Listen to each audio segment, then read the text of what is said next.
بسم الله الرحمن الرحيم عم يتساءلون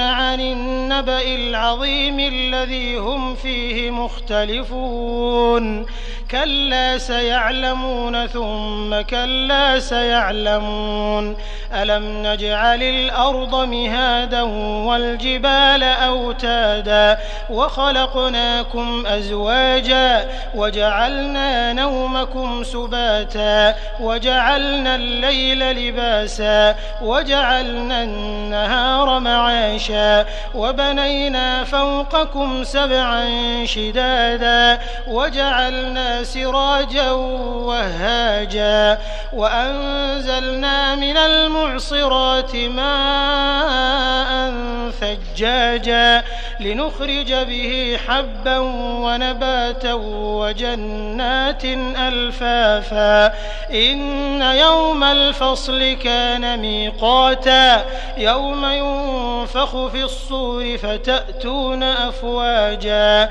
وفتحت السماء فكانت أبوابا وسيرت الجبال فكانت سرابا إن جهنم كانت مرصادا للطاغين مآبا لابثين فيها أحقابا لا يذوقون فيها بردا ولا شرابا إلا حميما وغساقا جزاء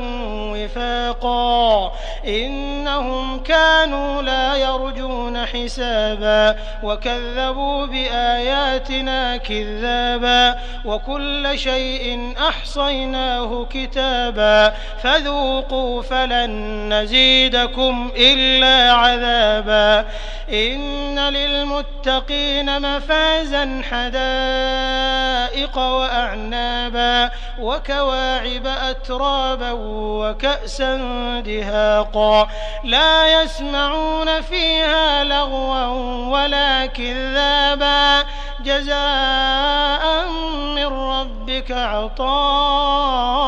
حسابا رب السماوات والأرض وما بينهما الرحمن لا يملكون منه خطابا يوم يقوم الروح والملائكة صفا لا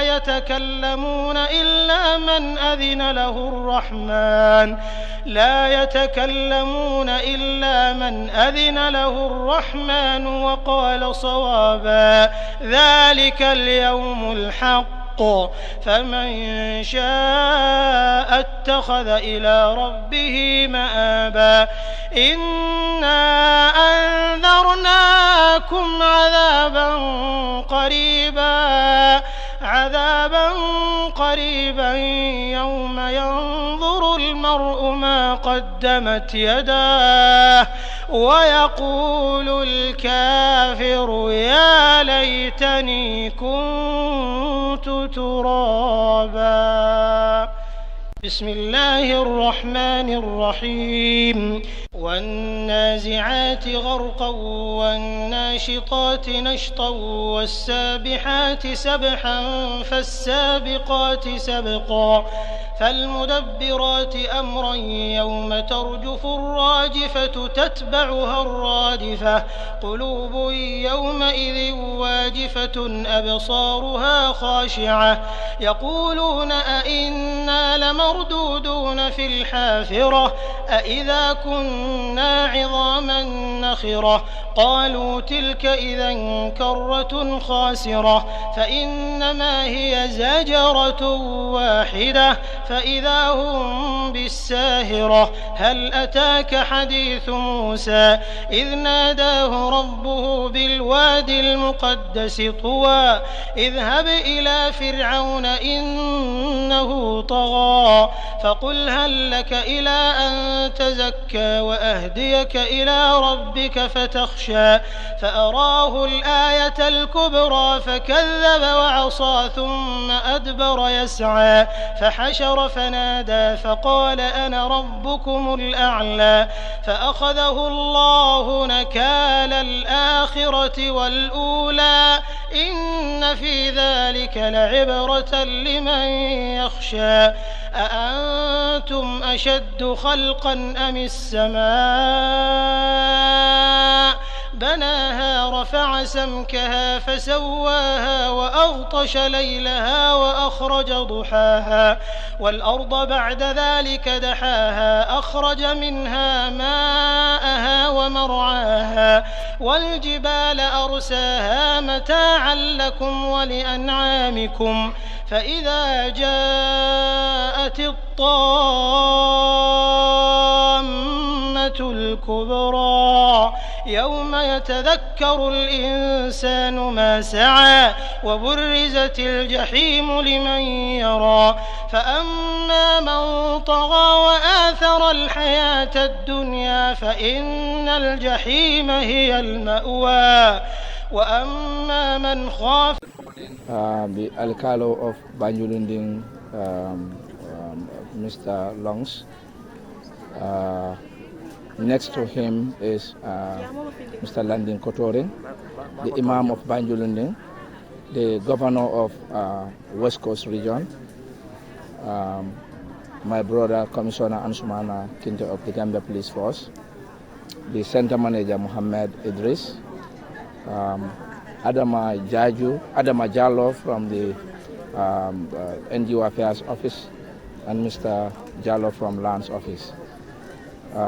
We want to start off this program by prayer to be led by the Imam of the community. Imam Yayaba.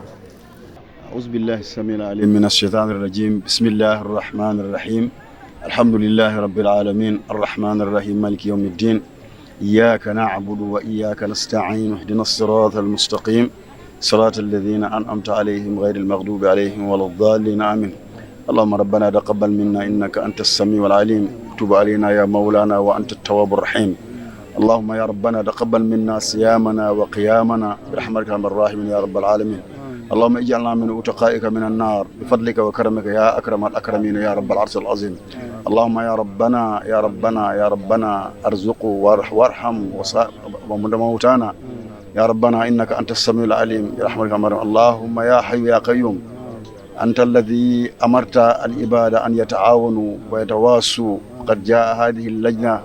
بهذه المبادرة الطيبة المباركة اللهم أجزيهم كل جزاء اللهم اجزهم كل وفقه لما تحب وترضى يا ارحم الراحمين يا رب العالمين اللهم اجزهم عنا وعن الفقراء والمساكين بفضلك وكرمك يا اكرم الاكرمين يا رب العالمين اللهم صل على محمد وعلى ال محمد كما صليت على ابراهيم وعلى ال ابراهيم انك حميد مجيد اللهم بارك على محمد وآل محمد كما باركت على ابراهيم وعلى ال ابراهيم انك حميد مجيد واستجب دعواتنا بانك انت الله لا اله الا انت يا حي يا قيوم يا حنان يا منان يا بديع السماوات والارض يا ذا الجلال والاكرام لا اله الا انت سبحانك انا كنا من الظالمين سبحان ربك رب العزه عما يصفون سلام على المرسلين الحمد لله رب العالمين.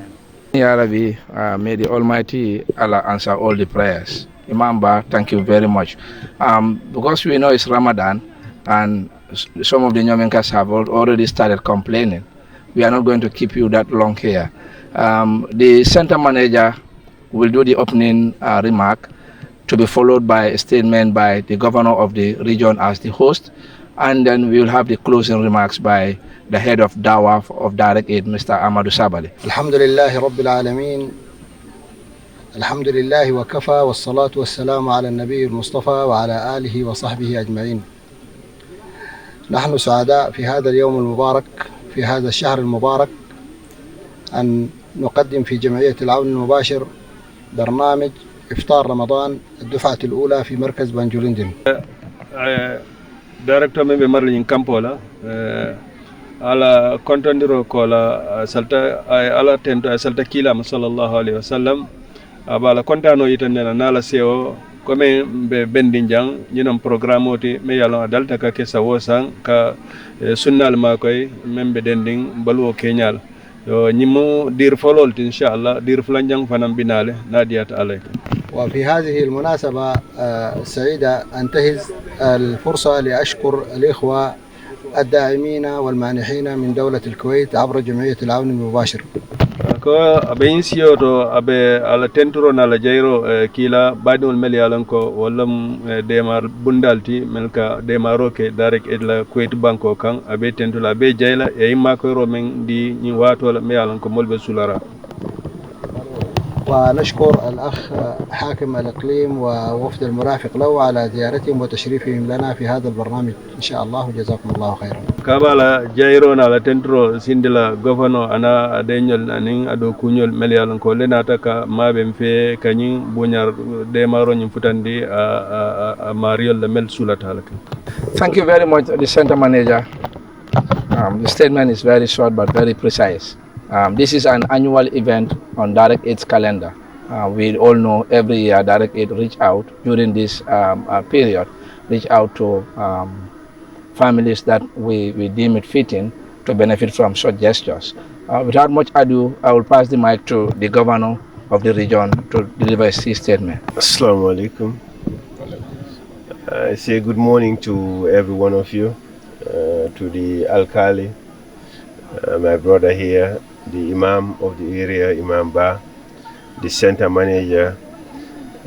Kinte, and everyone else working for Direct Aid here.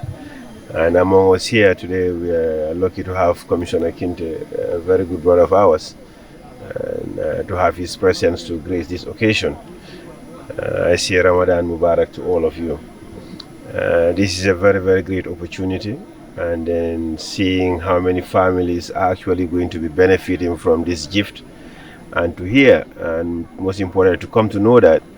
this is an annual event that Direct Aid gives out, and this is just an addition to whatever they do in this country when it comes to the care of the orphans and other Islamic events.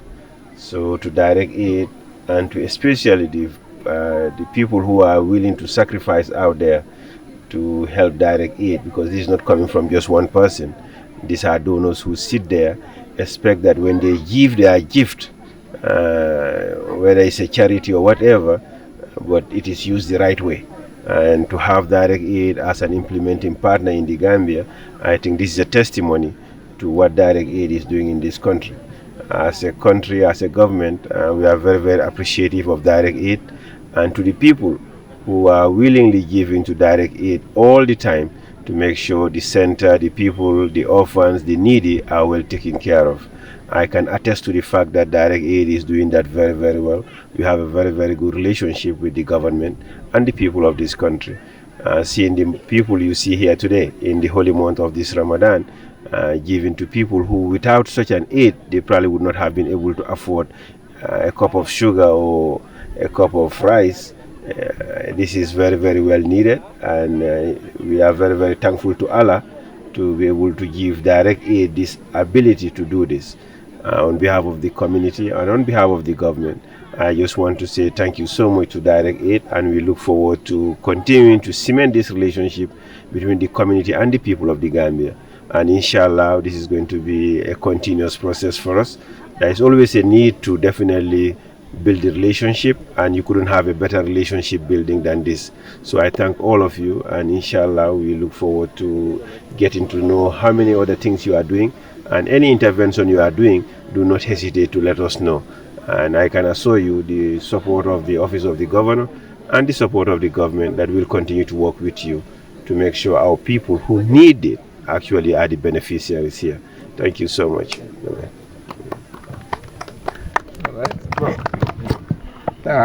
Thank you very much, Governor, for that very reassuring statement from you. We all know Direct Aid couldn't be able to do this without the necessary support from the government. And definitely we are grateful for that very good support or relationship that we have with the government of the day. And inshallah, just to assure you, we will continue to do our utmost as the prevailing environment is already availed to us. What you saw here, or what we are seeing here, is every household, every family that is privileged or opportune to be here will go home with a bag of rice, 10 kilos of sugar, 5 liters of cooking oil, and a pack of tea. We hope this is traditional, that in every household in this country during this period, these are the most that they need at their house. But inshallah, we've heard what you said. We will definitely continue to collaborate, and we will definitely continue to give all our best. The purpose of this office is to complement the efforts of the government. And there is no better way to put it. If the government appreciate and recognize that, you are only paving the way for us to do better. And inshallah, we will do that. Without wasting much time, the governor and the team will just go and then do the initial presentation. Sabali will come later, maybe for another interview in other languages. Thank you very much all for coming. Yeah. En jetti fof goffano amboɗo e wondiɓe makko e alkali Banjul en ndi almami Banjul en ɓeɗo fof ɓeɗo hannde e ngal ɗo dental ngal ganduɗa ene tawa e dente ɗe ganduɗa miɗen mbowi ɗe wadde hitande fof hitande e nduɗo lewru teddinadu sindu naati tan miɗen tottira ballal immorde he leydi Kuwait e hikka noon e ballal ngal ɗi tolni ko yata e guluje jeeɗiɗi e ɗum woni package Ramadan ko ganduɗa ana tottire ɓe ganduɗa ko ɓen ɗon cohli ngal ɗo ballal e ɗum ɗon fof sa daari he jawdi kalis Gambia ɗi yaha million ngaji 15 ɗum ɗo ko kalis mo ganduɗa alhamdulillah yettira Allah mana miɗen jetta ɓen ɓe ganduɗa ko ɓen tottirgal ɗo ballal e inde Darik Aid e kadi miɗen gueto kadi fi wawa yettinde ngal ɗo ballal e ɓe ganduɗa ko ɓen ɗon e cohli e ngal ɗon façon ngal ɗo ballal e dow bawɗe Allah jomiraɗo subhanahu tori Allah jomiraɗo so jaɓana en e kaɗo korka jaɓana en kadi kala ko waɗa henen e baɗe ɗe ɗo baɗe moƴƴe den tori Allah yoɓɓaɓe ko ɓuuri moƴƴude e jabdi wa sallallahu wa sallam ala rasulihi wa alihi wa sallam. Ndaw si naka nga tudda? Ya Awa Ñang laa tudda. Awa foo di jógee ñëw fii? Kunkujang laa jógee. Kunkujang so mu ngi mel ni du waa Banjul ni rek a fi nii kade. Déedéet ñun Kunkujang lañ xale yi ci school bi fi lañ nekk. Yéen waa West Coast yéen a ngi enjoy de naka ngeen seen ndimbal bii nag? Yàgg nañ fii ndax di ko am parce que ba pare ñun SMC community bi lañ nekk. Ok yàgg nañ di ko am ci school bi xanaa di leen sant ak gërëm rek di ñaan yàlla fan yu gudda ak wér gu yaram rek ñun ñëpp ñu fekkee lu bare di leen wax jërëjëf rek because li dimbale njaboot yi la ma ne ko weeru koor nga oor bi waxtu bii nii ñu di la dimbale jox la ndaw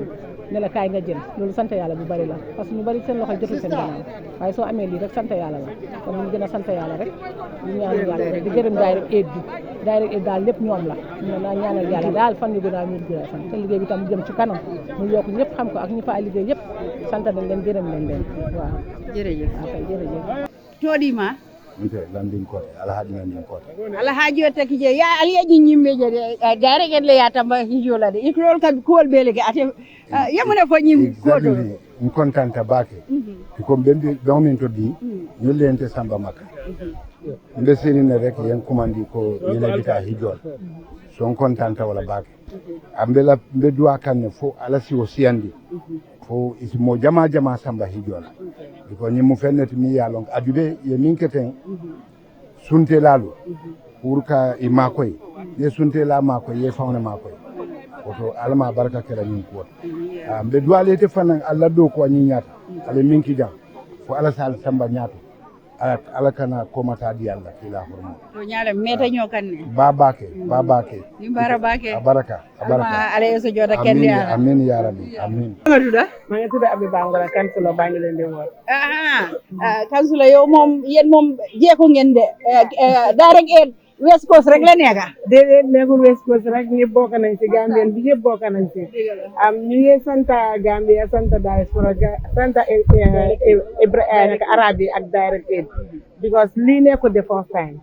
dañ ko dee def ñun digg buñ fa nekkee ba léegi li ma fekkee bari na defin defal vulnérable yi household yi bari na trop nekk na loo xam ne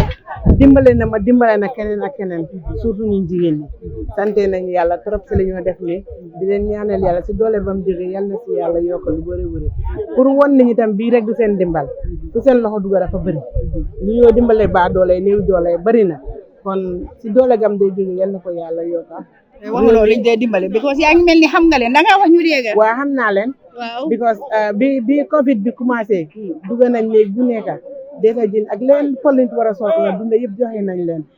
béréb bi nga xam ne ndox manqué drinking water manqué na leen dañ dee dugga si loolu tam di ko def ñoom lépp loo xam ne rek doomi aadama soxla na ko sa dunda rek ñoom ñu ngi ko def kon ñu ngi ñaan yàlla di oo Gambien bi yëpp ñoo xam ne mun nañ ko comme ñi ni ñuy dimbale na ñëpp génn a dimbale Gambien ñun ñoo ko moom suñ ko defar te du mën a defaru kon li ma ñaan moom ñëpp nañ ñëw join hand ñu jàppalante dimbalante الرحمن الرحيم والنازعات غرقا والناشطات نشطا والسابحات سبحا فالسابقات سبقا فالمدبرات أمرا يوم ترجف الراجفة تتبعها الرادفة قلوب يومئذ واجفة أبصارها خاشعة يقولون أئنا لمردودون في الحافرة أئذا كنا عظاما نخرة قالوا تلك إذا كرة خاسرة فإنما هي زجرة واحدة فإذا هم بالساهرة هل أتاك حديث موسى إذ ناداه ربه بالوادي المقدس طوى اذهب إلى فرعون إنه طغى فقل هل لك إلى أن تزكى وأهديك إلى ربك فتخشى فأراه الآية الكبرى فكذب وعصى ثم أدبر يسعى فحشر فنادى فقال أنا ربكم الأعلى فأخذه الله نكال